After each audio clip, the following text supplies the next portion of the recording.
Coucou, alors je vous ai fait le tuto, oula, hop, petit réglage, je vous ai fait le tuto pour faire la petite culotte, voilà, mais je me rends compte que je vous ai encore jamais expliqué comment on faisait pour arrêter des mailles. Donc là, avant d'arrêter la culotte, là, donc j'ai fait les 6 rangs de côte que je devais faire pour terminer la culotte. Avant de rabattre toutes mes mailles, je voulais vous le montrer en vidéo puisque je sais qu'il y a des débutantes parmi nous et ça peut être intéressant de voir comment on arrête les mailles. Voilà, donc on est ici, on a fait une maille à l'endroit, une maille à l'envers puisqu'on a fait des côtes. Alors pour arrêter les mailles, c'est quand même super facile, hein. Allez, on se prend pas la tête. Donc on prend les mailles comme elles se présentent. Si c'est une maille à l'endroit, on la prend à l'endroit. Si c'est une maille à l'envers, on la prend à l'envers. Donc je continue puisque c'était des côtes. Là c'est une maille à l'envers. Je la prends à l'envers et je la lâche. Voilà, à l'envers. Donc ce qui fait qu'on a 2 mailles sur mon aiguille. Je prends la deuxième et je la passe par-dessus. Voilà. Ensuite, la maille qui vient après, c'est donc une maille à l'endroit. Donc je mets mon fil derrière. Je tricote ma maille à l'endroit comme si je faisais mes côtes ordinaires.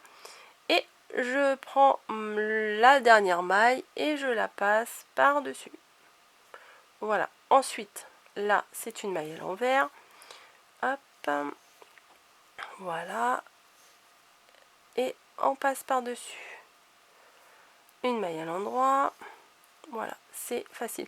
Alors moi, j'aime mieux mettre mon fil derrière pour passer par-dessus. Vous voyez, là, il est devant, mais je préfère le passer derrière. Je ne sais pas pourquoi, c'est une habitude. Voilà. Une maille à l'endroit. Alors vous serrez pas trop là, hein. Vous serrez pas trop parce que sinon votre travail il va être fini. Enfin, la bordure là va être super serrée, c'est pas très pratique. Donc je vais faire tout le rang avec vous. Hop. Une maille à l'endroit. Hop. Elle n'est pas passée. Voilà. Donc bon. Des fois en regardant, hein, c'est comme ça qu'on apprend. Hop. Il y a peut-être d'autres méthodes, mais moi, ça c'est la mienne. Hop.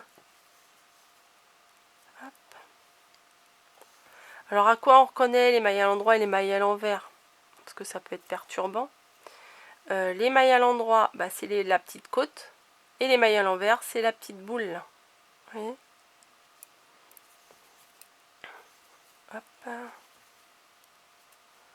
Là, ça fait une petite côte avec un petit V. Donc, c'est une maille à l'endroit. Hop. Là, ça fait la petite boule. C'est une maille à l'envers. Hop. Donc, je vais aller jusqu'au bout.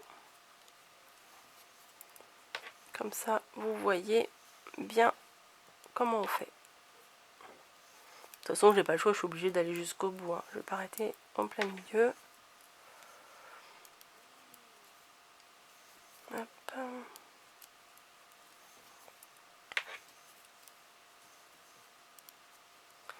Voilà, quel silence. C'est rare. Moi, j'aime pas trop quand il y a du silence dans les vidéos. Enfin, dans les miennes. Hein.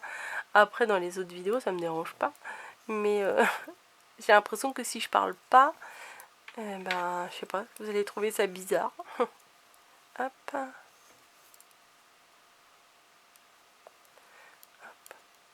Et après, je vous ferai une autre vidéo plus tard. Hein, parce qu'aujourd'hui, là, je n'ai plus le temps.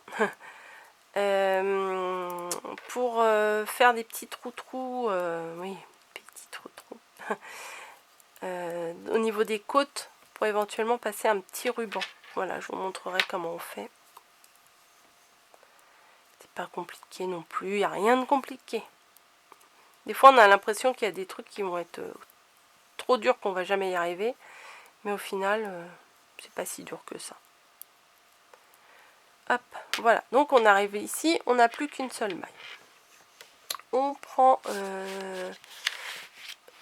hop, nos ciseaux, on coupe la morceau de laine. Ouais, non mais j'ai pris des ciseaux tout pourris. Hop, voilà.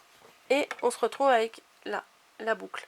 Donc on la tire un petit peu, on passe notre fil dedans, voilà, et hop, c'est tout. C'est tout, voilà. Notre travail est terminé et vous voyez, faut pas faire trop serré parce que sinon ici ça va être très tendu. Donc c'est pas terrible si c'est tendu. Donc voilà la petite culotte qui est terminée. J'ai plus qu'à la coudre. Voilà, hop. Celle-ci finalement, dans mes explications, je vous ai dit, là j'ai 30 mailles, là j'ai 35. Mais je pense que quand j'avais préparé mes morceaux, j'ai fait exprès pour faire un côté plus large pour faire les fesses, pour que ça englobe plus les fesses. Vous voyez, elle est plus large derrière que devant. C'était pour faire les fesses. Donc je vais la coudre et puis je vous montrerai ce que ça donne. Voilà. Écoutez, des bisous. J'espère que vous avez compris. Je pense que oui. Hein. C'est quand même pas si compliqué que ça. Et écoutez, entraînez-vous. Hein. Faites... moi, ce que je dis au début, c'est ça. Pour pas forcément se lancer tout de suite dans une création... plus compliqué, qu'on risque de se tromper, d'abandonner tout ça. Faites des choses droites, voilà, montez une quinzaine de mailles, faites du jersey, faites des côtes, apprenez, voilà, même si ça ressemble à rien votre morceau, ça vous entraîne quand même à monter des mailles, plein de mailles, arrêtez des mailles, voilà. Mais même pour un projet qui n'a entre guillemets ni queue ni tête, voilà, juste de l'entraînement. Voilà, bon bah écoutez, je vous laisse et on se retrouve bientôt dans une autre vidéo. Allez, bisous, bon tricot!